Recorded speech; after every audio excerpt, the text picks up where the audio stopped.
आ गई? ओके ठीक है। तो हम कल के इस श्लोक पर चल रहे थे, इसका वर्णन मैं भी कर रहा था। तो जो लोग परलोक के विषय में चिंता नहीं करते, वित्त मोह में डूबे रहते हैं और इस श्लोक को ही सब कुछ मानते हैं, वो बार बार यमराज के चंगुल में पड़ते हैं और विषयासक्त होकर के अपने जीवन को नरक में धकेलते हैं।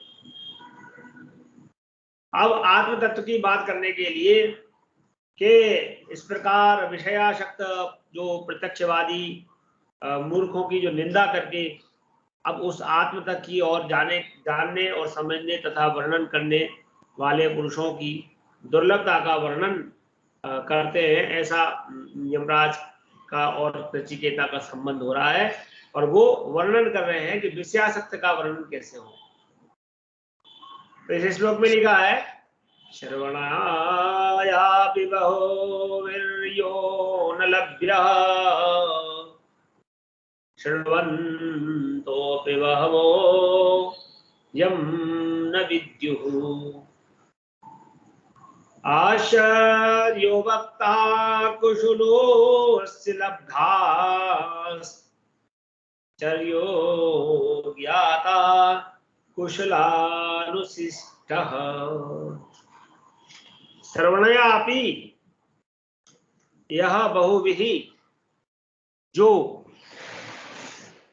यह माने जो, सह माने वह, या माने यह जो, बहुभी जो बहुतों को, माने बहुतों को माने आत्म तत्व को। बहुत, यहाँ पर आत्म तत्व की बात हो रही है इसलिए बहुवी का मतलब आत्म तत्व से जोड़ा गया। ऐसे तो बहुवी का मतलब बहुत से संबंध आया। बहुवी शब्द माने बहुत सारे, बहुत, मैक्सिमम। तो जो बहुत आत्म तत्वों को बहुत जानता है। श्रवणाय अपि,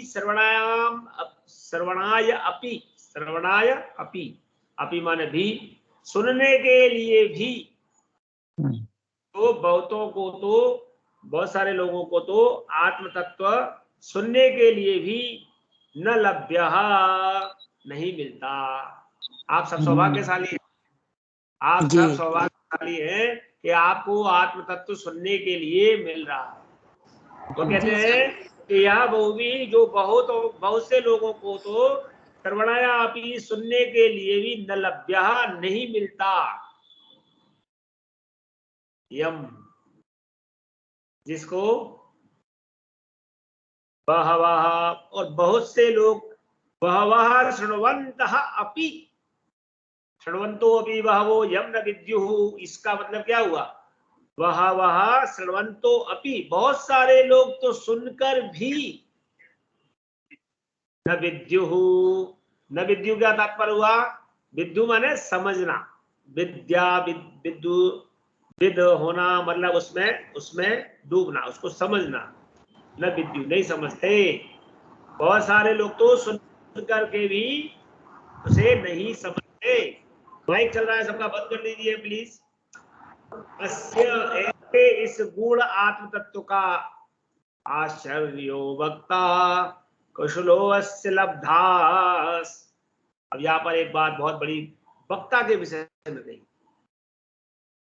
ऐसे इस गूढ़ आत्म तत्व का वक्ता, कोई वक्ता मिल जाए, इस आश्चर्य का वक्ता, आश्चर्य वर्णन करने वाला महापुरुष आश्चर्यमय है। यानी हम आप तो उस के संबंध में है ही नहीं, हम तो अभी उसकी कड़ी है, वो दुर्लभ होता है। लब्धा कुशलः, और वो भी कैसा हो, लब्धा कुशलः, उसे प्राप्त करने वाला बड़ा कुशल कोई एक ही होता है। कहने का तात्पर्य यह हुआ, आश्चर्य वक्ता कुशलस्य, जो आत्म तत्व का वर्णन करने वाला कुशल वक्ता मिल जाए, ये भी बड़ी बात है। और ऐसा वक्ता मिल जाए जिसने इसको आत्म तत्व को प्राप्त करने का प्रयास किया हो, कोई एक दुर्लभ मिलेगा। जैसे आपके सामने, मान लो मैं आपके सामने आत्म तत्व का वर्णन कर रहा हूं, लेकिन मैंने पा थोड़ी लिया, मैं तो आप लोगों की तरह ही हूं। कोई ऐसा व्यक्ति जिसने आत्म तत्व की और पहुंच भी गया हो तो कोई बोले हजारों करोड़ों में कोई एक मिलेगा। कुशलान विशिष्ट, और जिसे तत्व की उपलब्धि हो गई हो, ऐसे ज्ञानी महापुरुष के द्वारा अगर हमें ये आत्म तत्व का ज्ञान प्राप्त हो जाए, ज्ञाता यानी आत्म तत्व का ज्ञाता हो, ऐसा व्यक्ति अगर हमें मिल जाए, आश्चर्य आश्चर्य आश्चर्यमय है, परम दुर्लभ है। यह हमारा परम सौभाग्य होगा कि हम लोगों को ऐसा कोई वक्ता मिल जाए जो आत्म तत्व को बहुत नजदीक से देख चुका हो या जिसने आत्म तत्व को प्राप्त कर लिया। ये बात थी कि हम सब लोग आत्म तत्व की ओर जा रहे हैं। हम लोग कुछ श्रेयस कर्म को समझने के साथ अब अपने जीवन में, क्योंकि देखिए श्रेयस कर्म की ओर कब जाता है आदमी, जब उसको समझ आती है, जब उसकी आधी जिंदगी निकल जाती है। क्योंकि 30-35 तक तो आदमी को समझ में ही नहीं आता कि मैं श्रेयस कर रहा हूं कि प्रेयस कर रहा हूं। लेकिन जैसे जैसे उसे समझ, अपने आत्मज्ञान का बोध होता है कि मैं कौन हूं, मैं कहां से आया हूं, मैं क्या कर रहा हूं, मैं किस चंगुल में लगा हुआ हूं, किस चक्कर में लगा हूं, जब कोई देव कृपा हो जाती है और तब वो आत्म तत्व की ओर आता है। और आत्म तत्व की ओर ले जाने वाला सबसे अच्छा मार्ग कौन है? अध्यात्म का मार्ग, ज्योतिष। ज्योतिष, अध्यात्म ज्योतिष। आप ज्योतिष की वजह से तो आए। जी जी, आप सब ज्योतिष की वजह से तो आए। क्योंकि जब आदमी अपने जीवन में सब जगह से हार जाता है, थक जाता है, डॉक्टरों से, वकीलों से, इधर से उधर से, काउंसलिंग से, तो सीधा जाकर के एक ज्योतिषी के पास जाता है, कहता है ये मेरा भाग्य बदल देंगे। और कुशल ज्योतिषी क्या करता है? कुशल ज्योतिषी उसे प्रेयस कर्मों की ओर प्रेरित नहीं करता, उसे श्रेयस कर्मों की ओर प्रेरित करता है कि देख भाई, जो तेरे को मिलना है, जो तेरे भाग्य में है, वो तो मिलके रहेगा, उसकी तू चिंता छोड़, और अब तू आत्म तत्व के ज्ञान में लग जा। अब तू श्रेयस कर्म कर, जिससे कि तेरा इस लोक में भी उद्धार हो और परलोक में भी उद्धार हो। और इसीलिए तो ज्योतिष में वेदांग कहा गया। वेदांग में शिक्षा, कल्प, निरुक्त, व्याकरण, ज्योतिष, छंद ज्योतिष। दशा का तो रोल होगा ना इसमें जी, दशा का भी रोल भी तो होगा ना, जो हमारी दशा चल रही है वो तो इसमें कुछ कनेक्टेड होगी। मैं कोई मना नहीं कर रहा, किसी भी रोल को मना नहीं कर रहा मैं, इसीलिए तो आपको यहाँ पर जो वर्णन है उसी की बात तो कर रहा हूँ कि श्रवणया अपि नभो भी, ये तो बोले, ये तो परम सौभाग्य है कि हमको सुनने को मिल गया। बहुत से लोगों को तो सुनने को ही नहीं मिलता। और दूसरा सौभाग्य ये है कि हाँ बिल्कुल, मैं आप, इसीलिए तो ज्योतिष आ रहा है वहां पर, इसीलिए ज्योतिष की बात कही है। और दूसरी बात ये कही कि जिनको सुनने को मिल जाता है तब भी वो उसको नहीं समझ पाते, और जो समझ भी लेते हैं उसको आचरण नहीं कर पाते। तो कहीं ना कहीं देव कृपा है। इसको आप दशा से रिलेशन कर लो, ज्योतिष से रिलेट कर लो, बृहस्पति से रिलेट कर लो, हमारे पुण्यों से रिलेट कर लो। कहीं ना कहीं आपका कोई पूर्व जन्म का पुण्य, भाग्योदयेन जन्मना, कोई जन्म जन्मांतर के भाग्योदय होते हैं, तब देवताओं के बारे में, देवताओं की स्तुति के अध्ययन के, अध्यापन के, चिंतन के बारे में सुनने को मिलता है। न जाने किस जन्म के भाग्य का उदय होता है, तब ऐसा होता है। जी सर। आत्म तत्व की दुर्लभता बतलाने के लिए यमराज ने कहा, नचिकेता, आत्म का तत्व कोई साधारण सी बात नहीं है। जगत में अधिकांश मनुष्य तो ऐसे हैं जिनको आत्म कल्याण की चर्चा तक सुनने को नहीं मिलती, और वे ऐसे वातावरण में रहते हैं जहां प्रातःकाल जगने से लेकर रात्रि सोने तक केवल विषय भोग की ही चर्चा हुआ करती है। सुबह उठते से ही अभी क्या बनेगा, नाश्ते में क्या बनेगा, खाने में क्या बनेगा, आज कहाँ जाएंगे, आज वहां जाएंगे, आज संडे है, आज वाटर पार्क चलो। इसके अलावा दूसरी चर्चा ही नहीं है। भगवान के विषय में तो चिंता ही नहीं है। उनके मन आठों पहर विषय चिंतन में डूबे रहते हैं। हमारे 8 पहर होते हैं, 4 पहर दिन के, 4 पहर रात्रि के, 8 पहर विषय का चिंतन। उनके मन में आत्म तत्व सुनने समझने की कभी कोई कल्पना भी नहीं आती कि कोई आत्म तत्व भी होता है। और भूले भटके यदि ऐसा कोई प्रसंग आ भी जाता है तो उन्हें विषय सेवन में अवकाश नहीं मिलता, उनके पास समय नहीं होता कि भाई 8 बजे आत्म तत्व का आज वर्णन होने वाला है, चलो अपना ज्वाइन कर ले, लेकिन उनके पास समय नहीं होता। ये भी ईश्वर करता है।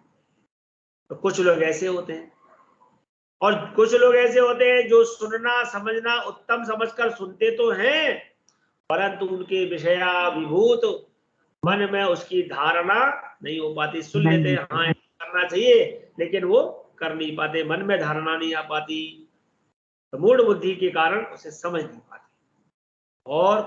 और भी है, बोले और जो कुछ है जो तीक्ष्ण बुद्धि पुरुष समझ तो लेते हैं, उनमें से ऐसे आश्चर्य महापुरुष कोई विरले ही होते हैं जो उस आत्म तत्व का यथार्थ रूप से समझने वाले समर्थ वक्ता हो पाते हैं।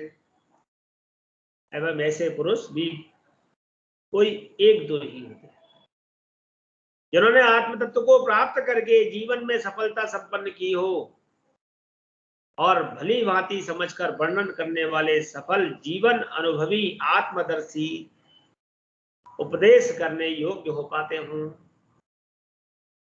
यानी मनन और निधिध्यासन करते करते तत्व का साक्षात्कार समझने वाले पुरुष भी जगत में कोई बिरले ही होते हैं। अतः इसमें सर्वत्र ही दुर्लभता दुर्लभता दुर्लभता है। दुर्लभता क्यों है?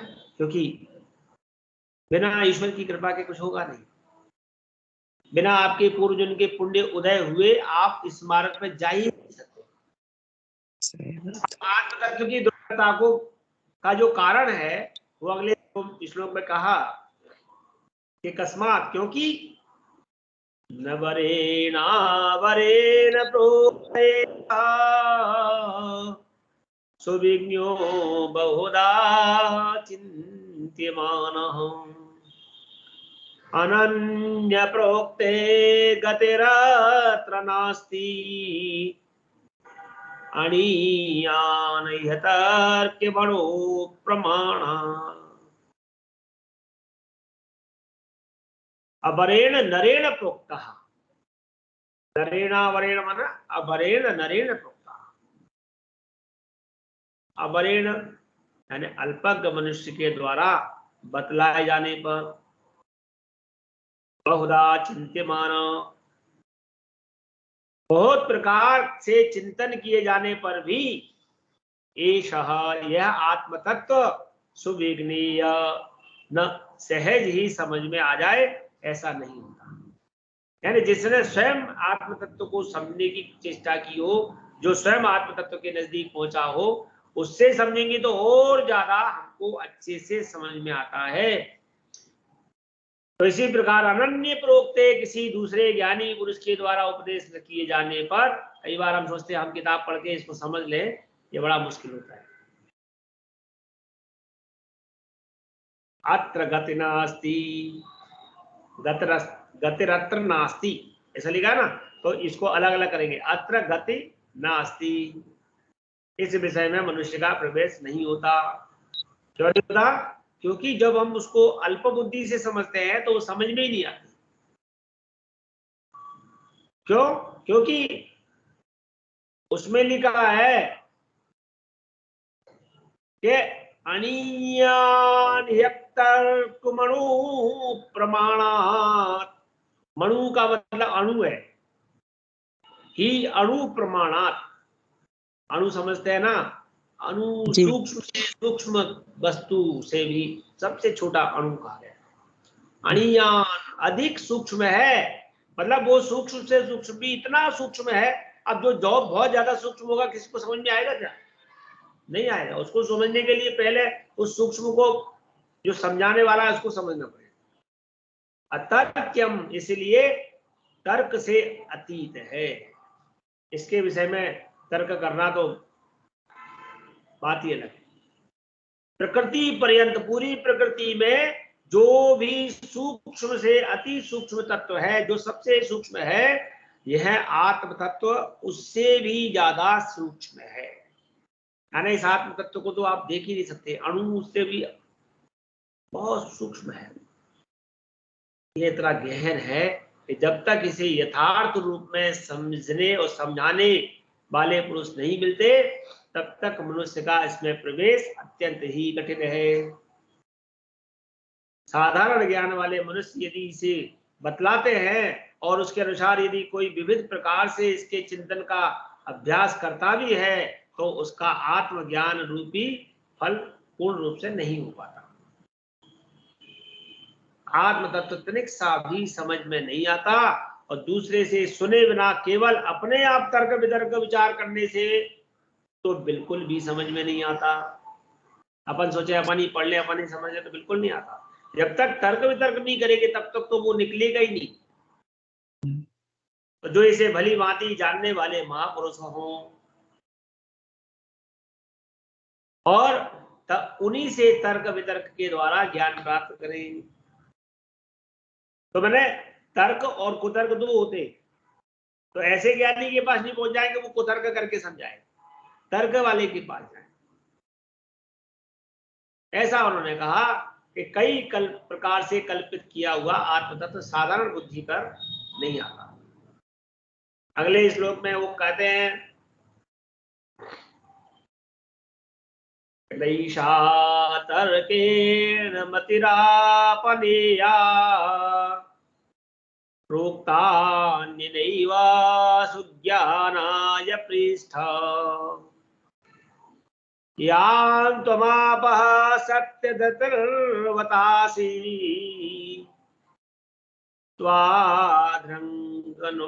त्वाद्रंगनो भूयान्नचिकेतः पृष्टा।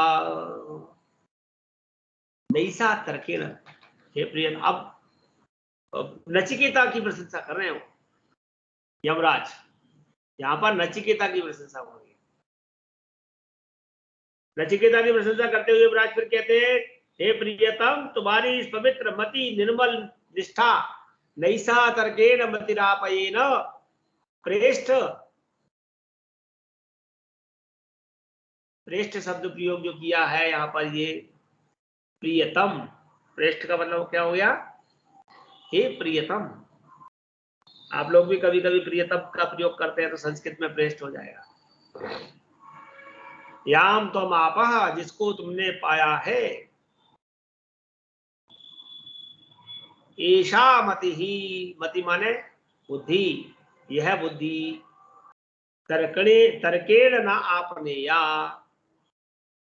तर्क से नहीं मिल सकती, तो कैसे मिलेगी? यह तो अनन्येन प्रोक्ता एव, दूसरों के द्वारा कही हुई है। जब कोई दूसरा कहता है तभी मिलती है। सुज्ञानाय, सुज्ञानाय, आत्म तत्व में निर्मित रहती है अपने आप में। वत,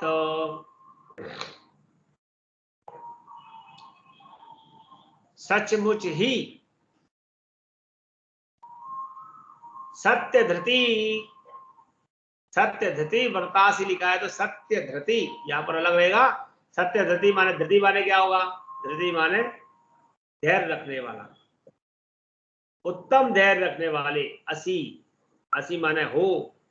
नचिकेत, हे नचिकेता, त्वादृग, तुम्हारे जैसे ही प्रश्न पूछने वाले, भूयात, हमें मिला करें। यानी ऐसे प्रश्न भी तो हो जो आत्म तत्व के बारे में पूछे। तुम्हारी इस पवित्र मति निर्मल निष्ठा को देखकर मुझे बड़ी प्रसन्नता हुई, और ऐसी निष्ठा तर्क से कभी नहीं मिल सकती। यह तो तभी उत्पन्न होती है जब भगवत कृपा से किसी महापुरुष का संग प्राप्त होता है। नचिकेता को भगवत कृपा कहां से हुई थी आपको मालूम है? वो उसका जन्म कैसे हुआ, वहीं से आपको मैंने स्टोरी बताई। तो बाजर सर्वा ऋषि का जो ज्ञान और वो संगत था वो उनको मिला, और उनके द्वारा लगातार परमात्मा के महत्व का विशद विवेचन सुनने को सौभाग्य से मिलता है। तो ऐसी निष्ठा ही मनुष्य को आत्मज्ञान के लिए प्रयत्न करने में प्रवृत्त करती है, जो प्रारंभ से ही बाल्यावस्था से ही इस ओर लगा रहे। और इसलिए बाल अवस्था से ही बच्चों को गुरुकुल शिक्षा देना या उनको आध्यात्मिक मतलब इस प्रकार की शिक्षाओं की ओर प्रेरित करना, क्योंकि जो भी संस्कार पड़ता है, जो भी बीज पड़ता है, वो बाल अवस्था से पड़ता है। और फिर वो कह रहे हैं कि ऐसी निष्ठा ही मनुष्य को आत्मज्ञान के लिए प्रवृत्त करती है। अरे इतना प्रलोभन दिया मैंने तुम्हें, और प्रलोभन दिए जाने पर भी तुम अपनी निष्ठा पर दृढ़ रहे कि नहीं, मुझे तो आत्म तत्व का ज्ञान चाहिए। इससे यह सिद्ध होता है कि वस्तुतः तुम सच्ची धारणा से संपन्न हो।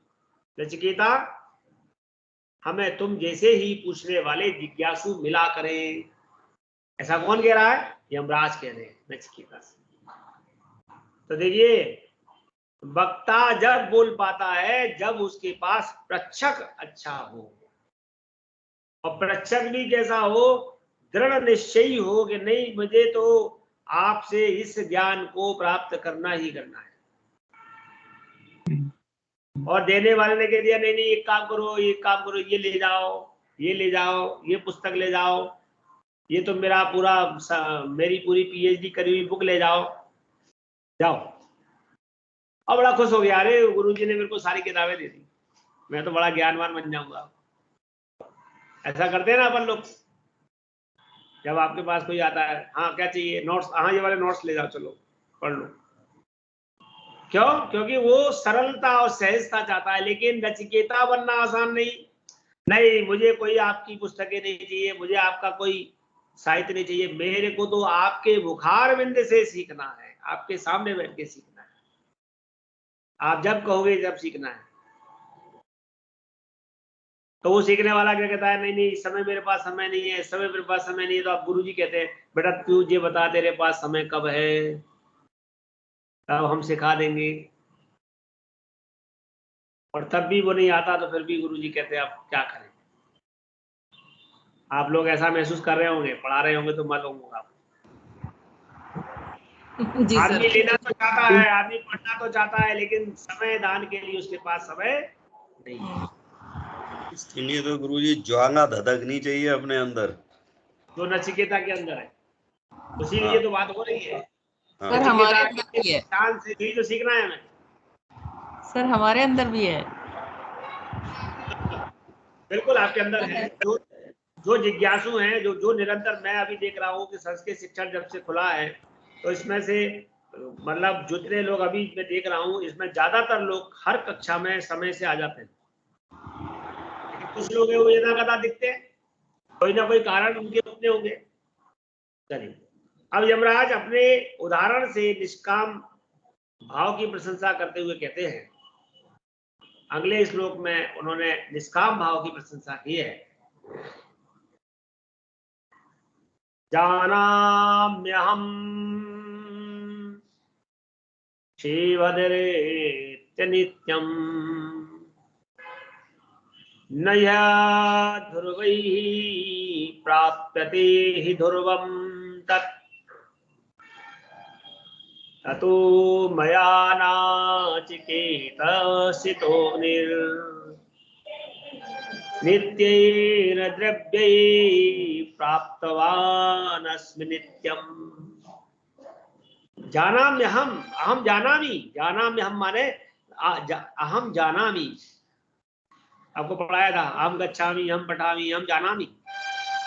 मैं जानता हूं कि शेवदरित्य नित्यम। शेवदी, शेवदी कहते हैं कर्म फल रूप निधि। अनित्यम इति अनित्य है। जो कर्म फल रूपी जो निधि है वो तो अनित्य है, जो आपने कर्म किया है वो अनित्य है। ही अध्रुवई ही, क्योंकि अनित्य जो होता है वो विनाशशील होता है, उसका विनाश नहीं होता।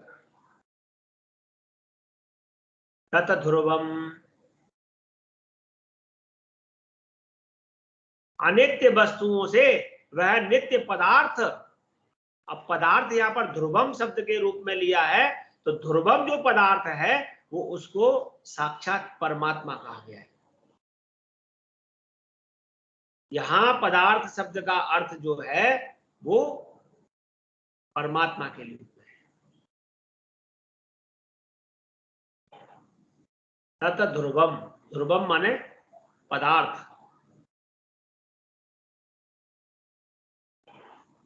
नहीं प्राप्यते, तत् ध्रुवम नहीं प्राप्यते, उस ध्रुव को, उस पदार्थ को, उस परमात्मा को नहीं मिल सकता। तथा इसलिए मया, मेरे द्वारा, कर्तव्य बुद्धि, मेरे द्वारा जो कर्तव्य बुद्धि है, अनित्य द्रव्य, अनित्य पदार्थों के द्वारा। नचिकेता, नचिकेत नामक, अब अभी बोल रहे थे आप अग्नि जलना चाहिए। नचिकेतः अग्नि, नचिकेतश्चो केतश्चितो अग्नि, यहाँ पर लिखा है चितो अग्नि। यहाँ पर बात कही नचिकेत, नचिकेतः, नचिकेत नाम के अग्नि चित्तः, अग्नि चित्त का चयन किया गया। जैसे नचिकेता के मन में जो चित्त है वो अग्नि की तरह उसका चित्त है, अग्नि का चयन किया गया अनित्य भोगों की प्राप्ति के लिए। अतः उस निष्काम भाव की अपूर्व शक्ति में है।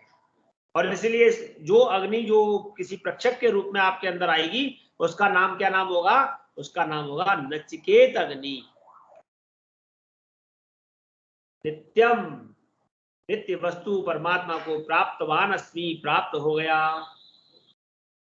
नचिकेता, मैं इस बात को भली भांति जानता हूं कि कर्मों के फलस्वरूप इस लोक और परलोक में भोग समूह की जो निधि मिलती है वह चाहे कितनी ही महान क्यों ना हो, एक दिन उसका विनाश निश्चित है। अतएव वह अनित्य है और यह सिद्ध है कि अनित्य साधनों से नित्य पदार्थ की प्राप्ति नहीं होती। इस रहस्य को जानकर भी मैंने नचिकेत अग्नि के चयनादिक रूप से जो कुछ यज्ञ आदि कर्तव्य कर्म अनित्य वस्तुओं के द्वारा किए थे, सबके सब कामना और आसक्ति से रहित होकर केवल कर्तव्य बुद्धि से किए।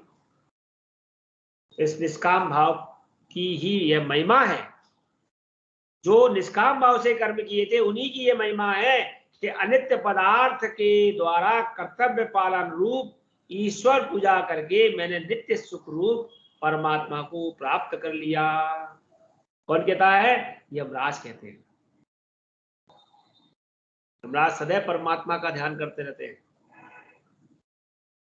कथाओं में बहुत जगह वर्णन आया। एक बार तो उनके पार्षदों ने पूछ लिया कि आप किसका जाप करते हैं? तो पूछो मती। क्यों? बोले ये यमलोक है, ये नष्ट हो जाएगा अगर मैंने बता दिया तो। ओम नमो भगवते वासुदेवाय, परमात्मा का जाप करते हैं। जाप मानसिक होता है, बोला नहीं जा सकता। संबंध क्या है? नचिकेता से वह निष्काम भाव पूर्ण रूप से है, इसलिए यमराज उसकी फिर से प्रशंसा करते हैं। प्रशंसा में कहते हैं, नचिकेता के त्याग की प्रशंसा करते हुए, कामस्याप्तिं जगतः प्रतिष्ठां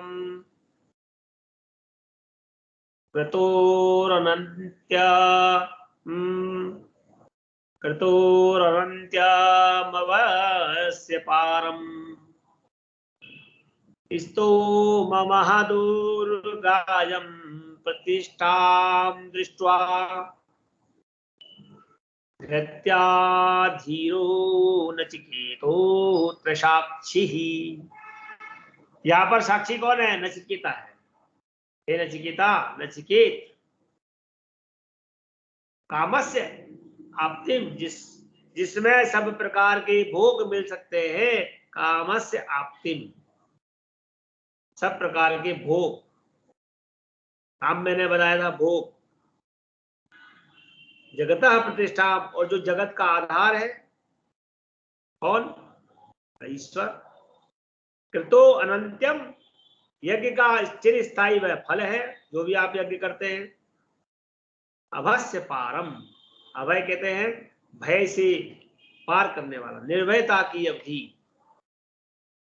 स्तुति करने योग्य व महत्वपूर्ण है तथा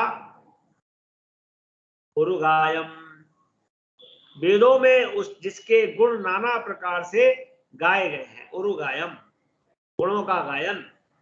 प्रतिष्ठाम, और जो दीर्घकाल तक की स्थिति से संपन्न है। ऐसे स्वर्गलोक को दृष्टवा धृत्या, देख करके भी तुमने धैर्यपूर्वक अत्यसाक्षी उसका त्याग कर दिया। अतः इसलिए मैं समझता हूं कि धीर तुम बहुत ही बुद्धिमान हो, क्योंकि तुम्हें तो बाकी सब छोड़ करके केवल आत्म तत्व चाहिए। नचिकेता, तुम सब प्रकार से श्रेष्ठ बुद्धि से संपन्न हो और निष्काम हो। मैंने तुम्हारे सामने वरदान के रूप में उस स्वर्ग लोक को रखा जो सब प्रकार के भोगों से परिपूर्ण है, जगत का आधार रूप है, यज्ञादि शुभ कर्मों का अंतरहित फल है और सब प्रकार के दुख और भय से रहित है, स्तुति करने योग्य और अत्यंत महत्वपूर्ण है। स्वर्ग की तो बहुत लोग प्रशंसा करते हैं। वेदों ने भांति भांति से उसकी शोभा का गुणगान किया है और स्वर्ग दीर्घ काल तक स्थित रहने वाला है। तुमने उसको महत्व को समझने के बाद भी बड़े धैर्य के साथ उसका परित्याग कर दिया। तुम्हारा मन तनिक भी स्वर्ग में आसक्त नहीं हुआ और तुमने अपने निश्चय पर दृढ़ रहे, अटल रहे। यह साधारण बात नहीं है। इसलिए मैं मानता हूं कि तुम बड़े ही बुद्धिमान, अनासक्त और आत्म तत्व को जानने के अधिकारी हो। ये बात फिर जगत यमराज ने उसकी प्रशंसा करते हुए कही। अब उन्होंने आत्म तत्व के फल के बारे में, आत्मज्ञान के विषय में एक श्लोक और कहा। इस प्रकार नचिकेता का जो निष्काम भाव है, यमराज ने निश्चय कर लिया कि यह परमात्मा के तत्व ज्ञान का यथार्थ अधिकारी है, यही अधिकारी है। अतः उसके अंतःकरण में पर ब्रह्म पुरुषोत्तम के तत्व की जिज्ञासा उत्पन्न करने के लिए यमराज ने अब 2 मंत्र बोले हैं। उसमें परमात्मा की महिमा का वर्णन किया। तम दुर्दर्शम गूढ़मनो प्रविष्टम गुहाहितं गवरेष्ठं पुराणम अध्यात्मयोगाधिगमेन देवम् भक्त्वा धीरो हर्षशोको जहाति। तम दुर्दर्शम गूढ़ मनु प्रविष्ट। गूढ़ मतलब छुपा हुआ, जो योग माया के पद में छुपा हुआ है। अनुप्रविष्टम सर्वव्यापी है। गुहाहितम, गुहा कहते हैं गुफा को, और यहां पर कौन सी गुफा है? हमारे शरीर में। हमारे शरीर में जो गुफा है वो हृदय रूपी गुफा है। तो कहते हैं सबके हृदय रूपी गुफा में वह स्थित है। जो आत्म तत्व है वो आपके हमारे सबके शरीर में कहां पर है? वो परमात्मा। आत्मा के बाद आत्म तत्व का जो दूसरा रूप बना वो परमात्मा, परम पुरुषोत्तम परमात्मा, उसी की स्थिति कर रहे हैं। सुदर्शन वो हमारे शरीर में, हृदय में बहुत सूक्ष्म रूप में छुपा हुआ बैठा रहता है। गवरिष्ठम, संसार रूप गहन वन में रहने वाला। अच्छा, पूरे संसार रूपी गहन वन में रहता है वो, लेकिन फिर भी वो अंदर छुपा रहता है। पुराणम, सनातन है। तम दुर्दर्शम देवम, उसको कठिनता से देखे जाने वाले परमात्मा देव को। तम दुर्दर्शम, उसको देख नहीं सकते आप, बहुत कठिन है उसको देखना। धीरः, शुद्ध बुद्धि युक्त साधक उसको वही देख सकते हैं जो शुद्ध बुद्धि युक्त साधक है। अध्यात्म योगादिन, अध्यात्म योग की प्राप्ति के द्वारा ही उसे समझा सकता है। इसलिए तो हम आज अध्यात्म की तरफ जा रहे हैं। और सबसे कहा क्या गया, आदिदेविक आदिभौतिक आध्यात्मिक। तो जो आध्यात्मिक सुख है उसकी तरफ जाइए, मत्वा समझकर हर्ष शोक जहाती। और जो आध्यात्म तत्व का ज्ञान प्राप्त कर लेता है वो प्रसन्नता और शोक दोनों का त्याग कर देता है। ना तो उसे शोक का कोई भान होता और ना उसे प्रसन्नता का भी कोई भान होता। ये संपूर्ण जगत एक अत्यंत दुर्गम गहन वन के समान है, परंतु यह परब्रह्म परमेश्वर से परिपूर्ण है। परमेश्वर हर जगह है, वह सर्वव्यापी है और इसमें सर्वत्र प्रविष्ट है, हमें सब जगह पर देखने को मिलता है। वह सबके हृदय रूपी गुफा में स्थित है। इस प्रकार नित्य साथ रहने पर भी लोग उसे सहज नहीं देख पाते, क्योंकि वह अपनी योग माया के पद में छिपा है, इसलिए अत्यंत गुप्त है। उसके दर्शन बहुत ही दुर्लभ है। और जो शुद्ध बुद्धि संपन्न साधक अपने मन बुद्धि को नित्य निरंतर उसके चिंतन में संलग्न रखते हैं, वह उस सनातन देव को प्राप्त करके सदा के लिए हर्ष और शोक से रहित हो जाते हैं। उसके अंतःकरण से हर्ष शोक आदि विकार हमेशा के लिए नष्ट हो जाते हैं। न सुख में सुख का भान करते और न दुख में दुख का भान करते। दूसरे श्लोक में वो बात कही, एतच्छुत्वा संपरिगृह्य मर्त्यः प्रव्रज्य धर्म्यमनुमेतवाप्य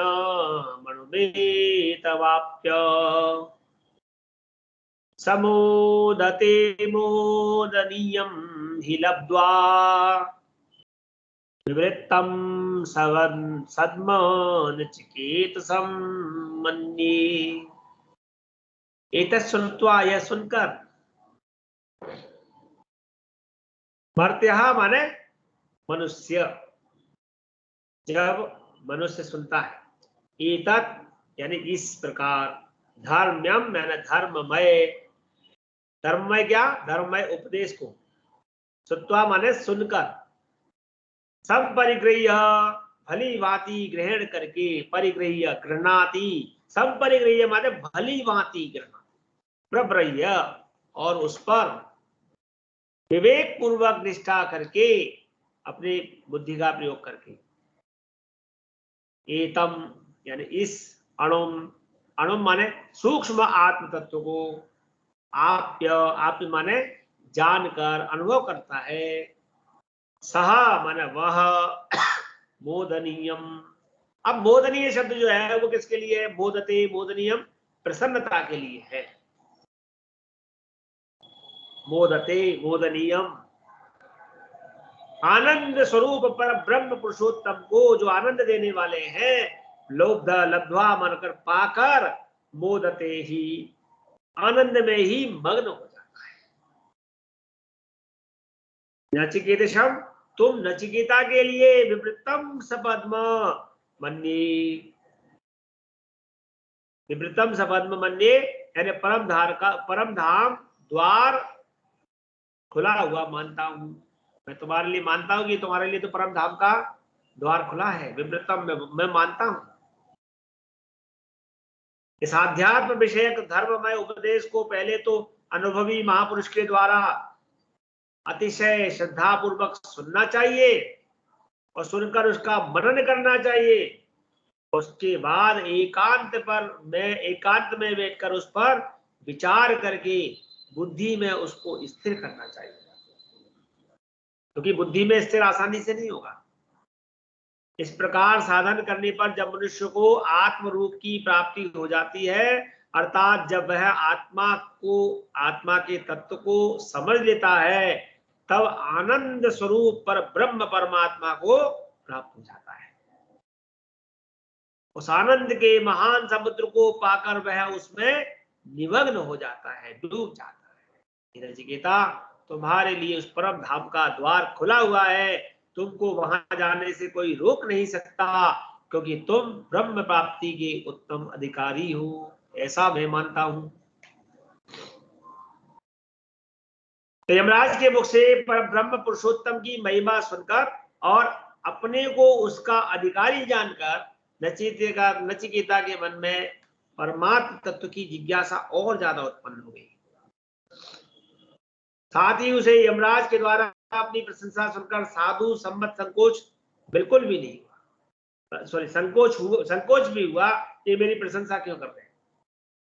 इसलिए उसने यमराज से बीच में ही पूछ लिया।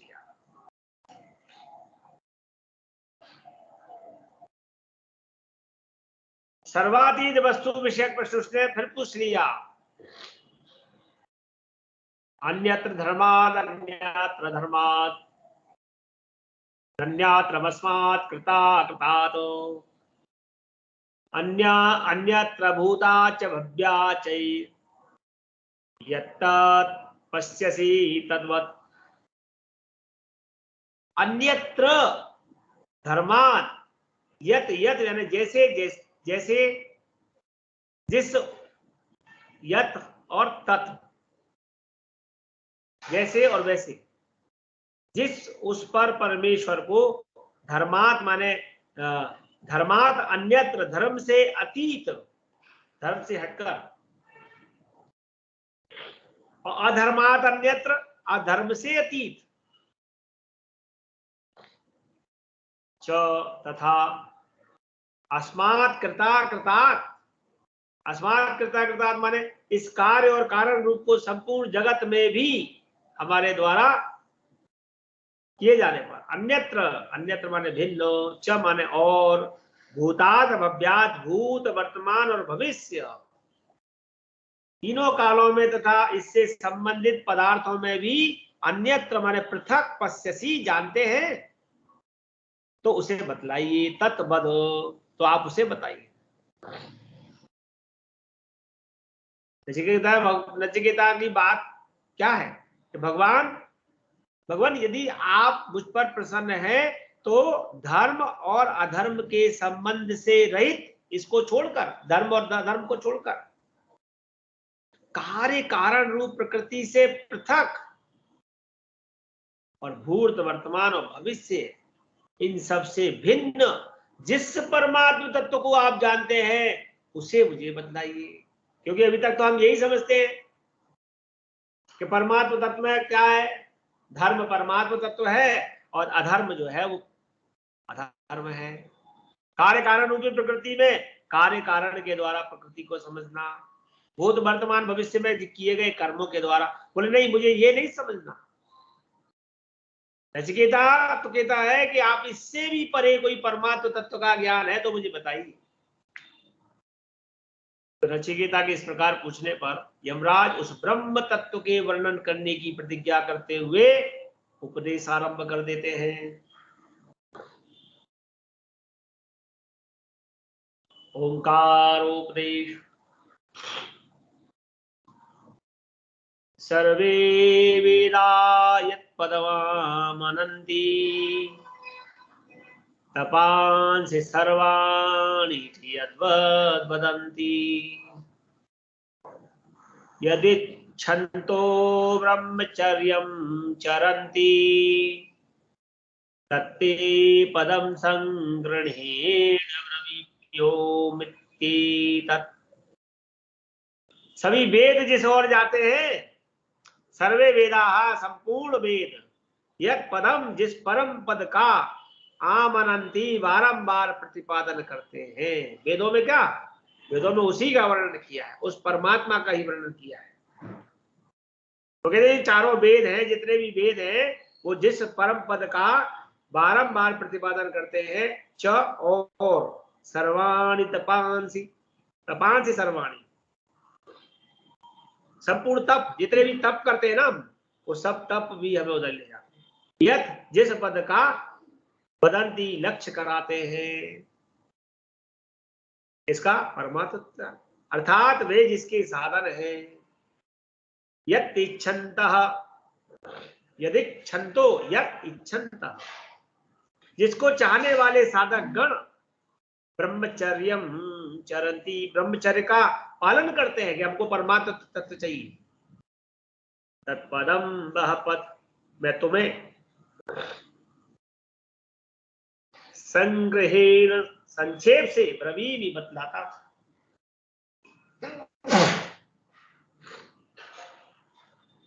और वो क्या है? ओम इति, एतत्, यह एक अक्षर है। ओमकार का उपदेश किया है यमराज यहाँ पर ब्रह्म पुरुषोत्तम की परम प्राप्त बदलाकर उसके वाचक के रूप में ओमकार को प्रतीक रूप से उसका स्वरूप बतलाते हैं। ये कहते हैं कि समस्त वेद नाना प्रकार और नाना छंदों से जिसका प्रतिपादन करते हैं, संपूर्ण तप आदि साधनों का जो एकमात्र परम और चरम लक्ष्य है, तथा जिसको प्राप्त करने की इच्छा से साधक निष्ठा पूर्वक ब्रह्मचर्य का अनुष्ठान किया करते हैं, वह पुरुषोत्तम भगवान का परम तत्व मैं तुम्हें संक्षेप में बतलाता हूं, और वह है ओम। यहां एक अक्षर आ उ मा, ओम।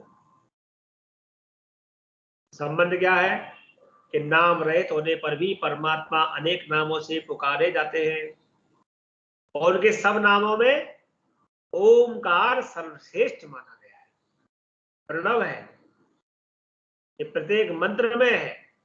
अतः यह नाम और नामी का अभेद मानकर प्रणव को ही पर ब्रह्म पुरुषोत्तम के स्थान वर्णन करते हुए यमराज कहते हैं कि अब हम कल बताएंगे।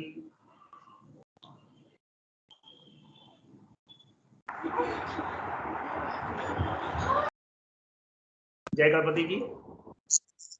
जय गणपति। बहुत अच्छा बताया।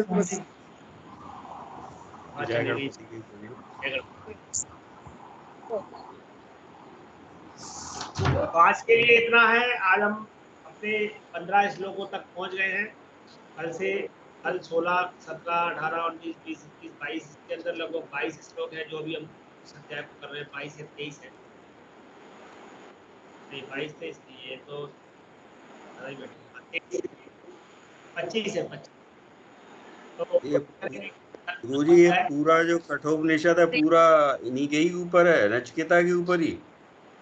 जी हाँ, जी हाँ, पूरा बहुत बड़ी उपनिषद कहानी है। लेकिन नचिकेता के साथ साथ आपके पास ये आत्म तत्व का ज्ञान है, उससे संबंधित है। नचिकेता का जो नाम नचिकेता क्यों है, इसके अंतर्गत भी अगर हम पढ़ेंगे